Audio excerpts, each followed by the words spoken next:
I'm a happily married man, blessed with two incredible kids. My eldest is 5 years old, while my youngest is 3 years old. I love my family a lot, but life does get a little overwhelming, especially with the workload and the never-ending chaos our toddlers create around the house.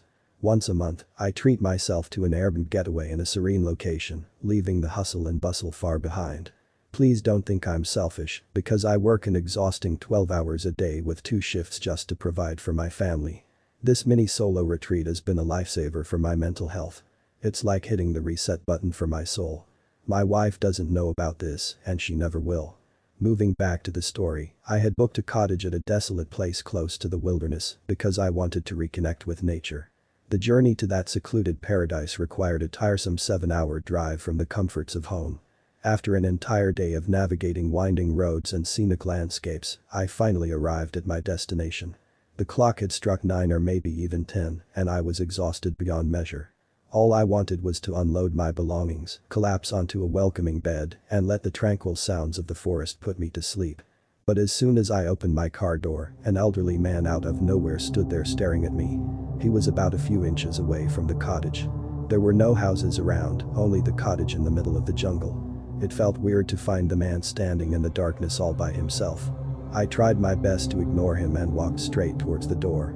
Despite that, I could see him glaring at me from the corner of my eyes.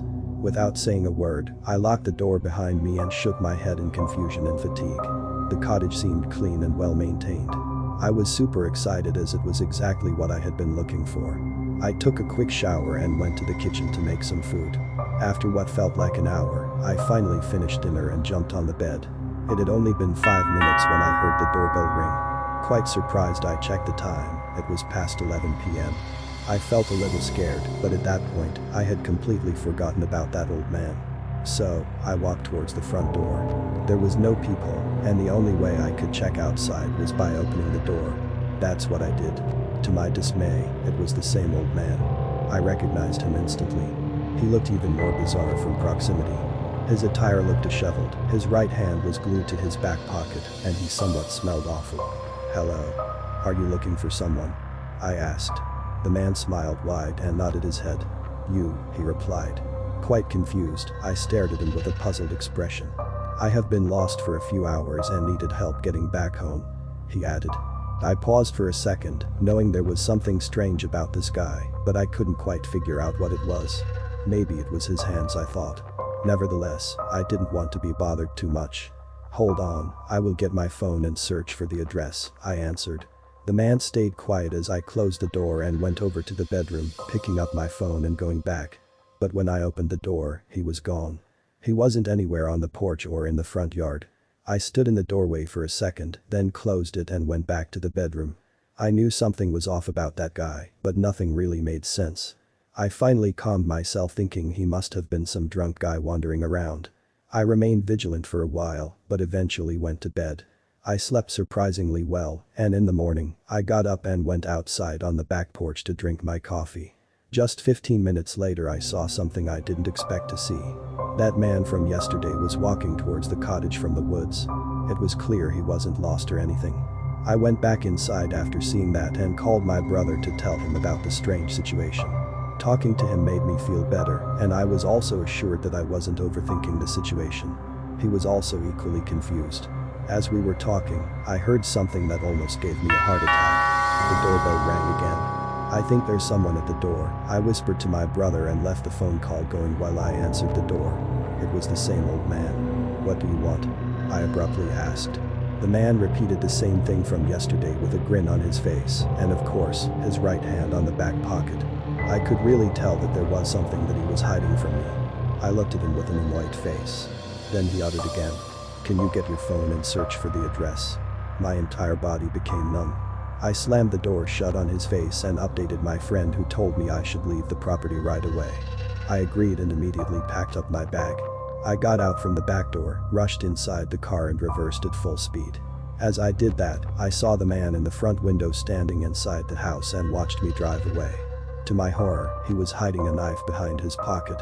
My stomach clenched and my entire body shook with horror. I drove back home at full speed, fully aware of the fact that the man had been planning my murder. As soon as I reached a safer area, I contacted the Airbnb owner. But the owner's response was just a short okay. He wasn't even worried about it at all. To this day I still get chills thinking about the incident.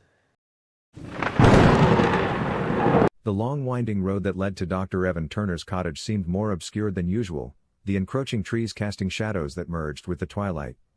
Nestled deep within the woods, the cottage had always been Evan's sanctuary, his escape from the relentless surgeries and the complex webs of the human brain. Recently, however, the walls of the operating room had begun closing in on him. Patients' faces blurred together, their desperate pleas for relief echoing in his ears long after they'd left his table. Evan had saved so many, but the few he couldn't weighed heavily on his conscience. His first night at the cottage was punctuated by a scream so shrill that it sent shivers down his spine. He searched the perimeter with a flashlight, but all he found were trees casting grotesque shadows. Trying to shake off the unease, he reminded himself why he was there: to rest, to heal. But the following morning, he discovered a scene of chaos. His precious piano, a family heirloom, lay in ruins. The keys were scattered, like teeth ripped out in a fit of rage.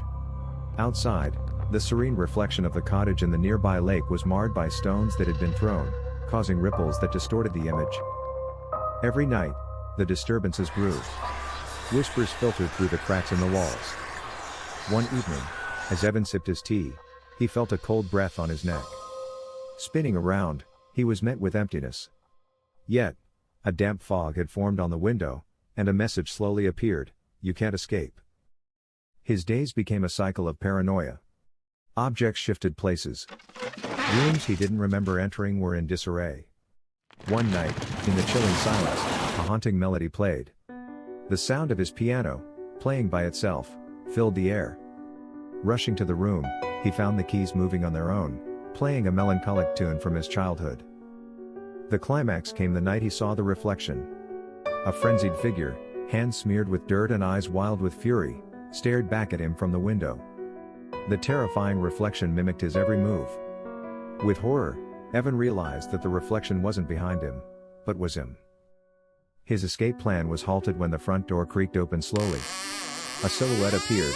It was Clara, his wife, her face pale and eyes filled with tears. "Evan, She whispered, holding out a bottle of pills. you need to take these. It's been weeks." The cottage, he slowly comprehended, wasn't his at all. The memories of surgeries, the prestigious Dr. Evan Turner title, were illusions, fragments of a broken mind. He was simply Evan, a factory worker whose mental fabric had been fraying, causing him to lose touch with reality.